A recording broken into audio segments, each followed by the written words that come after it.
Hello and welcome to Good Game Spawn Point, the show for gamers by gamers. I'm Hex. I'm Goose. And I am Darren. Today on the show, we'll be facing off at the scrimmage, taking the snap and scoring some sweet touchdowns in Madden 17. Ice hockey? Football. Ah, sport. Sport. There he goes left side. And he takes this one back into the end zone. And the Patriot defense has a touchdown. Also, we catch up with a cute little robot called Bud in Grow Up.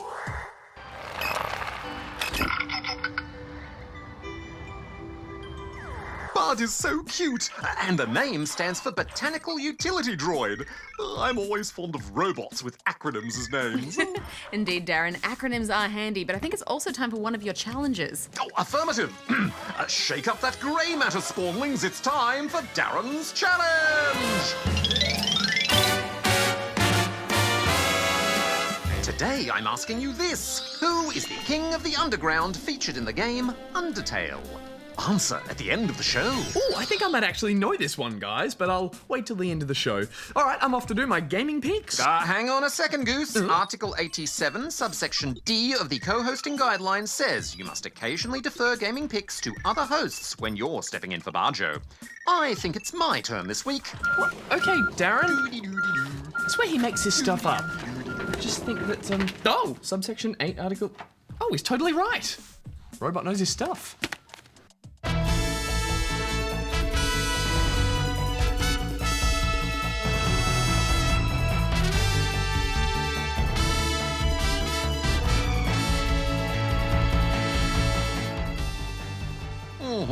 Well, You're on the air. and it is good. How much time till we're on? You're on the air right now. What? Darren, you're on the air right now. Oh, okay. I'm ready. Good morning. I'm Darren Burgundy, and here's what's going on in your world of gaming. Pokemon Go continues to wreak havoc around the world. These extreme scenes have emerged out of Taiwan's capital city, Taipei, after a mob of thousands was seen stampeding through the streets with unverified sources claiming it was all apparently to catch a Snorlax in Pokemon Go.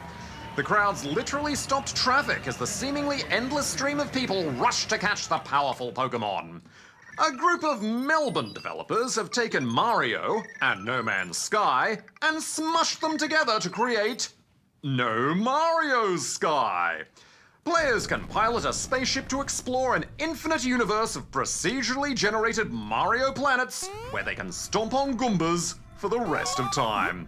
The free downloadable game was created in just 72 hours as part of the Ludum Dare 36 Game Jam. And that's the news for this week. I'm Darren Burgundy. Stay classy, spawnlings. That went well, I think. Darren, we're still on air. How am I supposed to be a professional newsreader when I'm surrounded by noobs? Noobs, nooby noob noobs, noob noob noobs, laser all the noobs, noob noob noob. Great work on the picks, Darren. Your moustache always looks fabulous. Oh, why thank you, Goose. Okay, you two, get ready to hike that prolate spheroid. I think he means ball. Hut, hut, hut. I bet you thought that I would lay down and die. Whoa, no! Bleeding knees, but honey, I can still crawl, yeah! I'm going crazy to get out of this hell, oh, yeah! Madden NFL 17 is the latest American football game from EA Sports. And you know, guys, they've been making one of these games every year for the last 27 years. Yeah, you think they would have got it right by now. I'm only joking. We all know this is a seasonal release, updating with a fresh roster, some new game mechanics, and a general shiny coat of paint.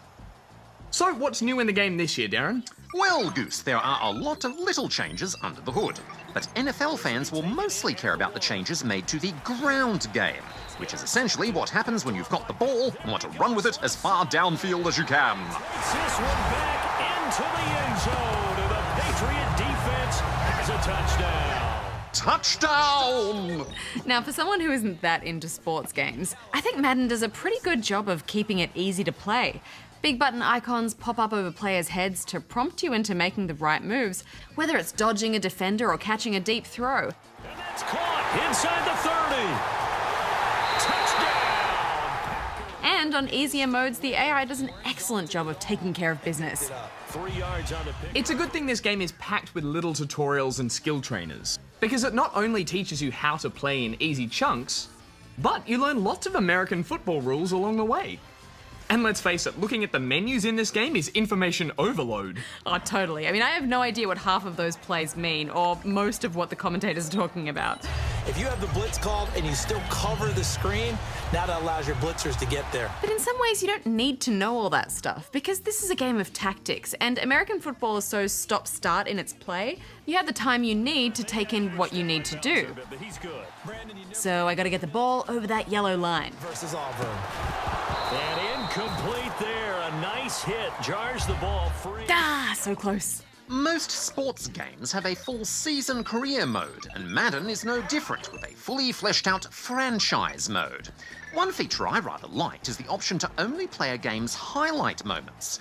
Here you take control only when there's a crucial play about to occur. This lets you just enjoy the fun hero moments. Yeah, I really like that too, Darren. It's another example of how Madden 17 caters for both the hardcore NFL fan and also just the casual gamer who wants to jump in and have a bit of fun and excitement.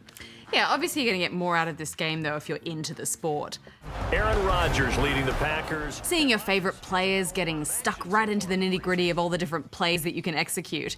And this is clearly a super polished and comprehensive game. For a Patriot touchdown. I just never really had an interest in NFL, so I probably won't play it again after this review. Sure, I can understand that, Hex, but I would definitely recommend this to anyone out there who enjoys good sports games. Now it's time for the second quarter kickoff. Because Madden is such a great balance of strategic thinking and exciting snap decisions with some pretty fantastic visuals. Quinn over the top and he blocks it. What are you two going to score it? It's 3 out of 5 rubber chickens from me, Darren. I'm going to give it 4. And now it's time for another retro replay with Barjo and me. Roll the tape, Lee. I like the theme to this.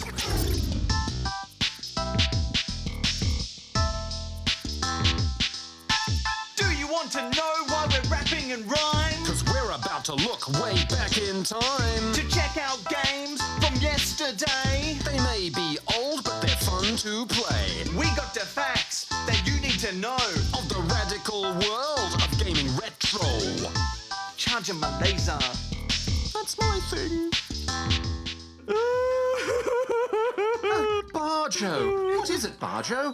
Have you run out of toasted cheese sandwiches? Oh, no, Darren. I've just been playing one of the hardest games that has ever existed in the history of time. Oh, not. Battletoads!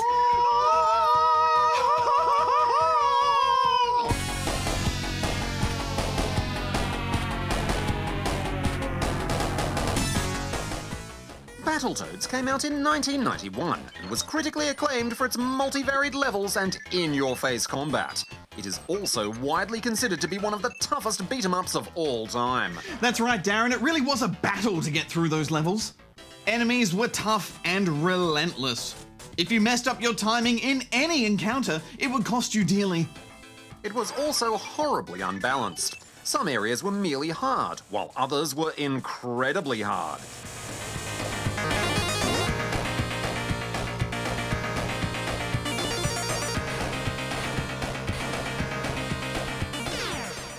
Video games of this era were often quite short and difficult, as they were still being developed with design ideas from arcade machines. That's right, Darren. You actually had to memorize every single part of each level just to get through it. Oh! There were so many times where I'd be right at the end of the game, on the very last level, and then I would do something stupid or get unlucky and fail, and it would take me days and days and days to get back to that same point. Oh, it was tough, Darren. But the hardest part of Battletoads could also be determined by who you were playing with. You could damage your teammates easily, and it led to many arguments and blame games on the couch. Ah, good times. Yeah, this game really was a trial by fire. If you had beaten Battletoads in my school, you earned the respect of teachers and student alike. And you could walk through the playground with your thumbs bandaged, but your head held high.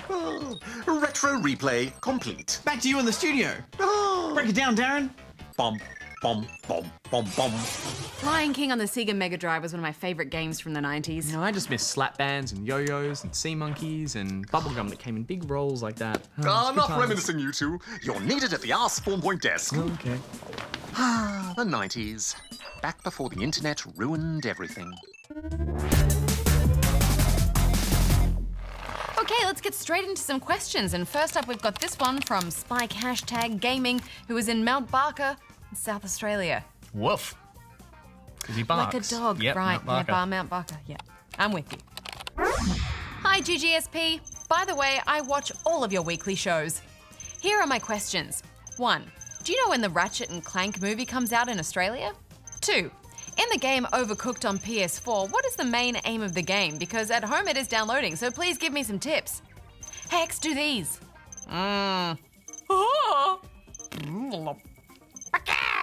Barjo, do these. Oh, you better do them there, Goose. All right. Cha-ching! Chat. Huh?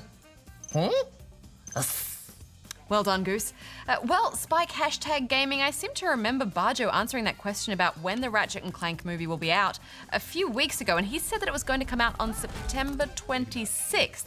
Well, Hex, I just did a quick bit of sleuthing, and from what I can see, either he was wrong or the date has changed, because it looks like it'll be available from the 14th, which is Wednesday. Oh, maybe that's a noob cupping for Barjo when he gets back. Oh, noob cup, noob cup, noob cup. We will have to leave that up to Darren, I guess. But as for what the main aim of Overcooked is, well, basically, it's all about making dishes as fast as possible to get points, which earn you stars that unlock new levels. I can see what you're doing. Yeah. As for some tips, well, I'd highly recommend having a friend to play it with.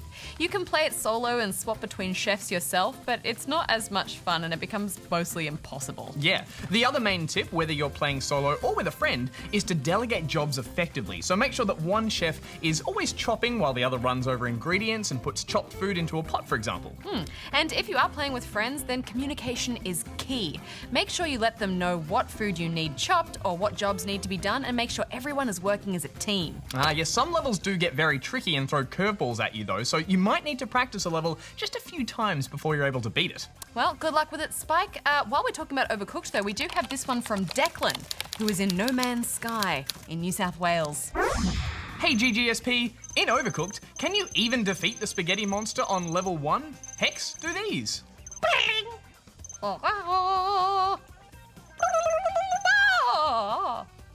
Well, sorry to say, Declan, but no, you can't actually defeat the spaghetti monster, aka the Ever Peckish, on level 1. No matter how much you feed it, you'll still have to jump through the portal. Yeah, that level is basically the tutorial, and spoiler alert, but the Ever Peckish is also the final boss. So if you could defeat it on level 1, well, that wouldn't leave much left for you to do in the rest of the game now, would it? But let's move right along to this one from Chesse Sandwich Lord, who is inside Darren in Victoria. It's a nice hint of an accent. Yeah, Romanian, I think. Oh, yeah. Hello, everybody. I am Cheese Sandwich Lord, and I have 3 questions. 1. In Pokemon Go, is the Pikachu starter glitch bannable too? What is the best use of diamonds in Minecraft 3? In No Man's Sky, do you have to eat to survive? If no response, me will set cheese sandwich minions inside your keys sandwiches. P.S. It smells inside Darren a little like noob mixed with bad wiring. P.P.S. Everyone except Darren is no noob. Well, Chesse Sandwich Lord, firstly, no, getting a Pikachu as a starter isn't a bannable offense, and it's actually not a glitch either. It's an intentional Easter egg that they've put in the game, so they won't ever ban you for using something that they put there in the first place. I think it's maybe a bit of a reference to the first episode of the anime where Ash wants to get all of the other starter Pokemon, but since they're all taken, he ends up getting Pikachu. Could be, Goose, could be. But as for what the best use of diamond is in Minecraft, well, it has many uses. Probably the first thing a lot of people will make out of it is a diamond pickaxe, since that's the only tool that can mine obsidian. Yes, and obsidian is of course essential if you want to build a nether portal. You'll also need some obsidian and a diamond plus a book if you want to build yourself an enchantment table, which is a very useful thing to have around. Other than that, diamond swords are always great to have to fight off all those mobs. And of course, a set of diamond armor is great for protecting you, but you will need quite a few diamonds for a full set. And no, you don't actually have to eat anything to survive in No Man's Sky, but you do need to charge your life support system with either carbon, plutonium, or themium-9. And you can also use items like power gel to charge it too. If you don't keep it charged, you'll start to lose health, and eventually, bleh, you'll die. Yeah. All right, well, time for one more question today, and it's from Creepy Owl, who is in I'm Always Watching Youville in New South Wales. Oh, that is creepy. That is very creepy. Who's there? Hi, Good Game SP. I have 3 questions for you. 1. Is it true that Mojang has sold Minecraft to Microsoft? Does that mean no more updates? 2. Have you reviewed Slither.io? I love that game, it's so addictive. 3. Have you reviewed Club Penguin? I also love that game on PC and mobile devices. If so, what did you rate it? Thanks, Creepy Owl out. Hex, do these.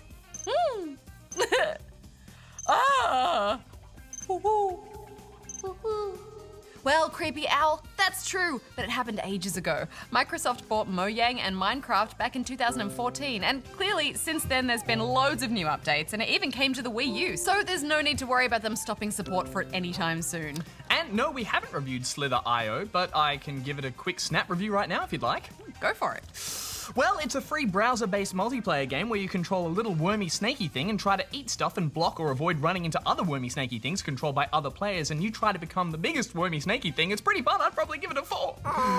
Solid review, Goose. And no, we've never reviewed Club Penguin. We did review a spin-off DS Club Penguin game years ago, though. A DS? Like, not even 3DS? Yeah, not even.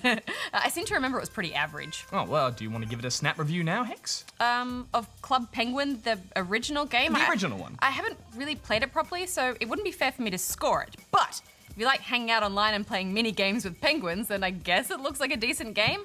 On that note, though, we're out of time for this week. If you'd like to ask us something, then you can go here and send it in.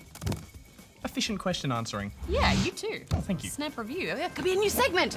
Goose's Snap Review. That was fun. More great questions. Grow Home was a little game about a robot named Bud, who crash landed on a planet and had to grow a star plant up into the sky to reach his mothership, Mum. Ah, Bud, one of my favourite video game robots. Oh, well, Darren, I bet you were excited to get your scoops on the sequel to Grow Home, Grow Up. Take that as a yes. That's a yes.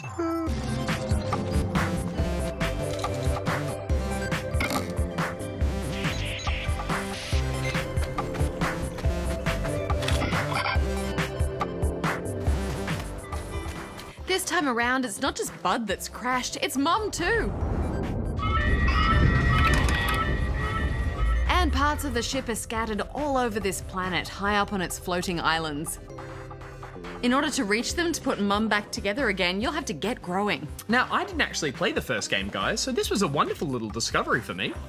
We reviewed the sequel on PC, but using a controller, and the way you make Bud climb is with each of the triggers to allow him to latch onto vertical surfaces. Yeah, it takes a bit of getting used to, but it's a cool way to get around the environment. Although it's not the most efficient way. Certainly not. These star plants that you must grow are huge, creeping vines, like something out of Jack and the Beanstalk. By growing offshoots of the plants into these power rocks, the main stalk will grow taller. But climbing up is slow and tedious. You're much better off making use of the environment in more inventive ways.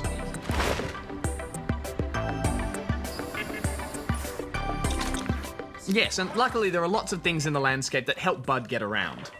Bouncy mushrooms, plants that shoot you upwards, stalks you can climb, and these are all much quicker ways to get Bud higher. That is if you aim correctly.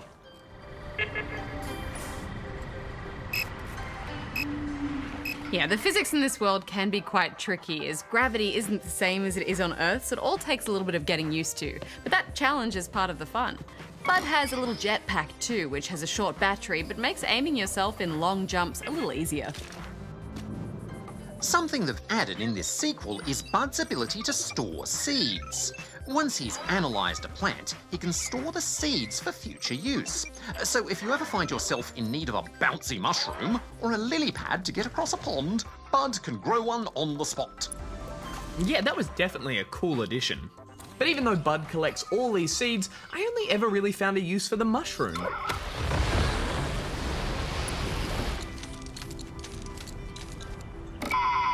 And even then, I rarely needed to use that because there were just so many plants in the environment already. What about the jet flower? That was useful. I maybe used it once or twice. Yeah, definitely a bit of a missed opportunity there. This sequel is more of an open world, so you do need to cover more distances as you make your way between star plants. Once you grow each plant tall enough, you'll be able to retrieve part of your mothership, Mum, and send it back up into space. I did like that the landscape varied as you moved from plant to plant, but once I'd gotten the hang of the first plant, I realised it was going to be the same sort of thing each time. Don't forget, Bud also unlocks a few gadgets to use, things like a glider and the ability to fold into a little ball. Now that makes getting across the land way more fun. Perhaps I should consider it as an upgrade to my own design. Well, we certainly can't have you rolling around the studio, Darren. That would be chaos. Now you'll see I can roll straight across the studio floor just like Bud. See, Darren, the problem here is that you're a square, and squares can't roll. You need to be a ball. Mind over matter, Goose. But yes, those gadgets are certainly helpful in bridging those long gaps.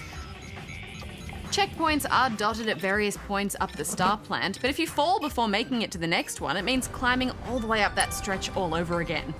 Ah, yes, I fell to my doom more than a few times. But the second climb is always quicker because you learn your way around the plant and where the best bouncy spots are.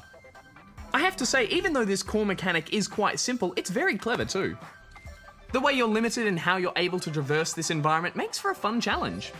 I agree, Goose, but unfortunately it's almost exactly the same as the first game. The world is larger this time, and there are those few minor additions we mentioned.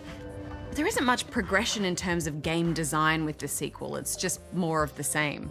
Well, I happen to love the first game. I'm glad there's more of it. There's always room for more games starring robots. Well, I think so too, Darren, but I also think there's room for the developers to have evolved that concept a little bit more. I mean, that's what sequels are for. And also the relationship between Bud and Mum was so lovely in that first game, and I didn't get that same emotional hook here. The sequel has expanded on the original in terms of the world itself, though giving you a little more to tackle.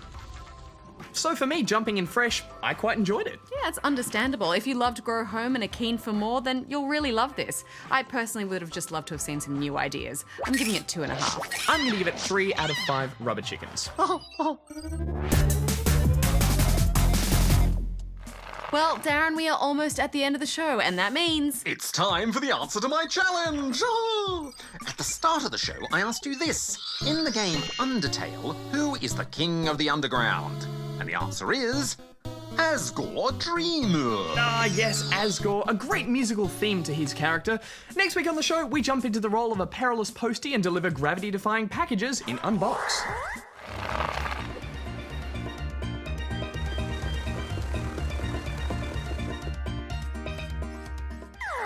Plus, it's time for me to unleash a singing competition to end all singing competitions. Just in time for Just Sing! Me, me, me, me. Do, re, mi, fa, sol, la, ti, do.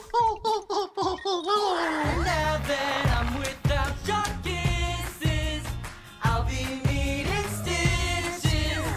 A singing competition, Darren? But who's gonna judge? And who are the competitors? All will be revealed in good time, Hex. Oh, you'll just have to wait. Darren, this is both terrifying and kind of exciting. I think I'll work on my audition song. Me, me, me. Oh, I'm excited. Well, until next time, may all your games be good ones. Hex out. Goose out. Darren out.